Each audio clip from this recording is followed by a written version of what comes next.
Hello everyone, Jacuz4 here. I thought I would share with you a couple of things. First, going to be heading out to the range shortly, and we're going to break in the new Smith & Wesson shield that I purchased for myself for Christmas. But before we do that, I do want to show you a little something that I picked up at Christmas time from my kids, and that being the holster. Now, first I'm going to show you the first holster I ever purchased, and that was for my Smith & Wesson 40 full size. And as you may have guessed, it was manufactured by a company called N82 Tactical, or N82 Tactical, depending on how you interpret their logo. I think it was N82, but oh well. Anyway, this is the original holster that I purchased of them. These are among some of the most comfortable holsters that you can buy. It's hard for me to say it's the most comfortable because frankly it's the first and only holster I've ever purchased, since I only have one. At the time I only had one handgun, and now I finally have two. But just to give you an idea, weapon is clear.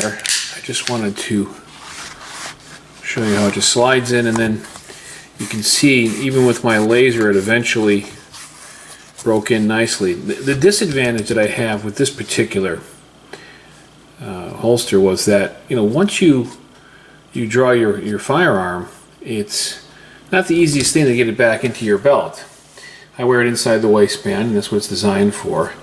Of course, many will argue that, you know, if you happen to be in a firefight, that's not a big issue, but nevertheless, it's kind of tough to train under certain conditions with this type of holster, although very comfortable. So I made up my mind that my next holster would be the newer version, or another option that N82 Tactical offers. Let me just put this aside for a second.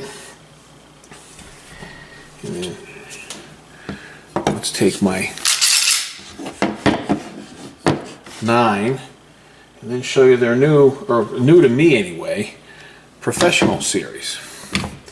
Now this takes the same leather, very comfortable suede leather backing, with a Kydex. It's called an N82 Professional, and it's got a cool feature where the retention is enabled and disabled by simply twisting the firearm. So I just want to put the magazine in just to show you exactly. So she goes right in, and there's just no way that's coming out. In fact, it's in there so well that it's really hard without it being holstered on your waistband to return, but you have to give it a little twist and then it's out. And you know, I'll be training with it for a while to get the hang of that, but it's very, very comfortable. Anyway, we'll see you at the range shortly, and then let's see how accurate this firearm is as I break it in.